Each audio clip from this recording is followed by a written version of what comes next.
Something is happening right now that the world's most powerful football organization did not see coming, and the clock is ticking. The 2026 FIFA World Cup is here, the largest, most ambitious, most expensive football tournament ever staged in the history of this sport. 48 nations, 104 matches, 3 host countries, 16 cities, billions of viewers, decades of preparation. And yet today, the day before the opening match, the pressure on FIFA is unlike anything this governing body has faced in living memory. Not from one direction, not from one controversy, but from every direction at once. And what is most remarkable about all of it is this. The problems that are now closing in on FIFA from all sides were not caused by an earthquake or a war or a sudden act of God. They were built slowly, quietly, decision by decision, announcement by announcement, until this moment, the eve of the greatest football show on earth, when the weight of those decisions is finally making itself felt. Stay with us, because the full picture of what FIFA is facing right now is more complicated, more damaging, and more dramatic than any single headline has captured. And before this video ends, you will understand exactly why this tournament, for all its magnificence, is already in serious trouble. And if you are watching this for the first time and you want to stay ahead of every major story coming out of this World Cup, hit that subscribe button right now, because what is unfolding over the next 5 weeks is going to be unlike anything football has ever seen. You will not want to miss a single moment of it. Let us begin where the most visible crisis is unfolding. Right now, thousands of demonstrators are blocking an avenue leading to Mexico City's Azteca Stadium, just days before the World Cup opens on that very pitch. The protests are led by a breakaway teachers' union demanding salary increases and the reversal of a pension law the government says it cannot fulfill. These teachers have been marching for over a week. They have set up camp near the World Cup fan zone in the city's famous Zocalo Square. On the 1st of June, police dispersed them with rubber bullets and tear gas, and still they remain. Still they march, and now, with the eyes of the world pointing directly at Mexico City, thousands of them are physically standing in between the tournament and the stadium that is supposed to host it. Mexico's President Claudia Sheinbaum calls it a provocation. She suggests it is designed to send a message to the watching world to say, "Look at the chaos here. Look at what is happening beneath the spectacle." And she may be right. But the images are real. The blocked roads are real. The tension outside the stadium the day before the whole world watches it host the opening match is completely and undeniably real.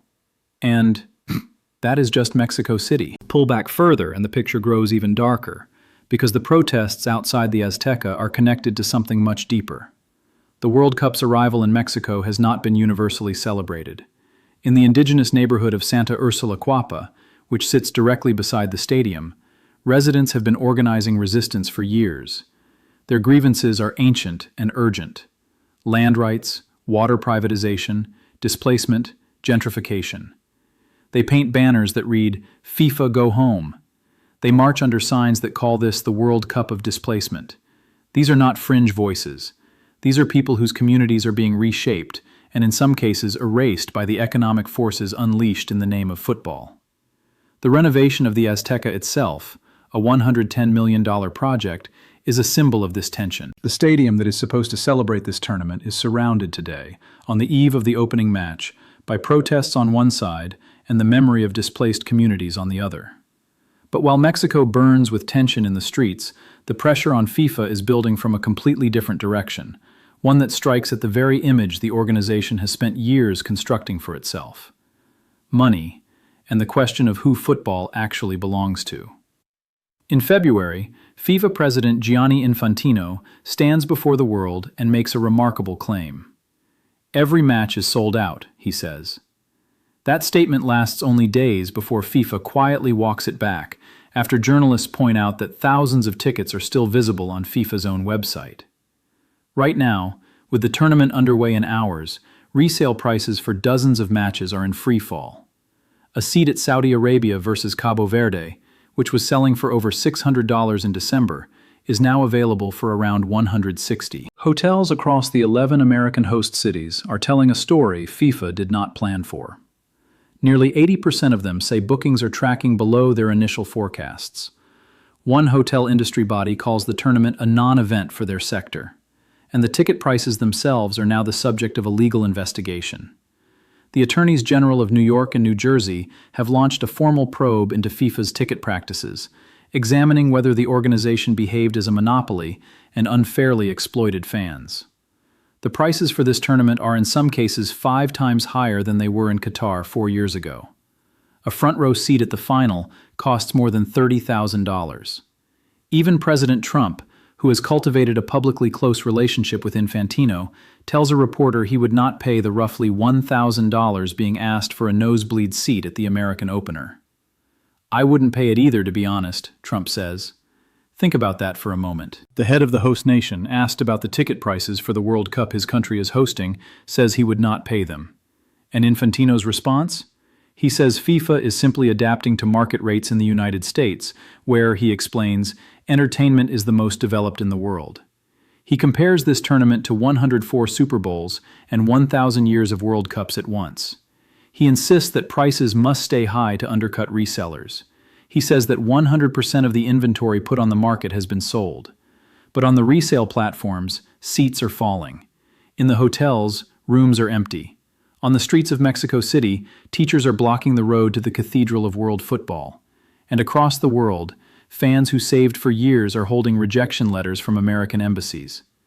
This is the World Cup that was supposed to be the most inclusive in history. Now, before we go deeper into what is happening on the ground, if this kind of coverage is what you have been looking for, subscribe right now and turn on notifications.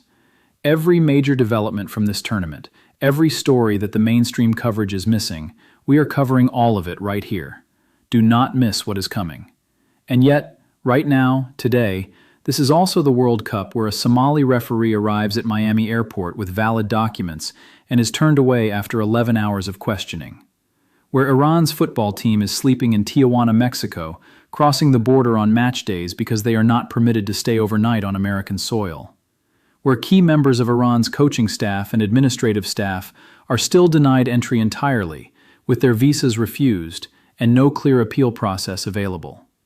Where Moroccan fans clutching paid-for tickets are finding themselves unable to secure the visas to use them. Where at least 39 countries remain subject to American travel bans that no FIFA press conference has resolved. The geopolitical pressure on this tournament is extraordinary. The United States is currently at war with Iran. This is, according to multiple reports, the first time in the history of the FIFA World Cup that a host nation has received a country it is actively at war with. Iran's players train in a foreign city. They will enter the United States in the morning and leave the same evening. Their federation president, one of the most senior football officials in all of Asia, a member of multiple FIFA committees, was denied a visa to attend even the tournament draw in Washington. Iran boycotted that draw entirely in protest. FIFA's response to all of this is a masterclass in careful language. It is not involved in host country immigration processes. It has been informed by authorities that the Somali referee's status will not be changed. It points to the FIFA Pass, an expedited appointment system for ticket holders, as evidence of progress. It assures the world that it has received assurances from the United States government that all visitors will be welcome. Meanwhile, the door keeps closing on the people trying to walk through it. There is a broader story here that football's governing body is struggling to contain.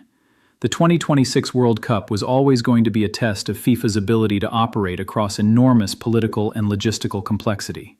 3 host nations, 3 governments, 3 sets of laws, 16 cities across a continent, and all of it unfolding against a backdrop of global tensions that nobody fully anticipated when the hosting rights were awarded back in 2018. The United States and Mexico are currently entangled in deep disputes over trade, immigration, and border policy. The relationship between Washington and the 2 nations it is co-hosting this tournament with has deteriorated sharply. And yet, here they are, 3 countries that are in almost every geopolitical sense pulling in different directions, attempting to co-host the most watched sporting event on the planet. FIFA sold the world a vision, a tournament that would, in Infantino's words, unite the world. A tournament that would be the most inclusive ever staged. A tournament that would generate $30 billion in economic value and touch 6 billion viewers across the globe. Those promises are not small. They are enormous. And right now, on the morning of the day before the opening match, the gap between those promises and the reality on the ground is wide enough that people are beginning to notice. The hotels have noticed. The attorneys general have noticed. The fans clutching rejection letters have noticed. The teachers blocking the road to the Azteca have noticed. The Iranian footballer waking up in Tijuana has noticed. The family in Casablanca who cannot use their tickets has noticed. And the football world is noticing too. Respected voices inside the sport are no longer whispering their concerns privately. They are saying publicly, clearly, and with growing urgency that something has gone wrong here. That the promises made were too large. That the organization responsible for delivering them has, at critical moments, prioritized its own commercial interests and its political relationships over the needs of the fans and officials this tournament is supposed to serve. Infantino once said, standing before the world in 2022, "Today I feel Arabic. Today I feel African.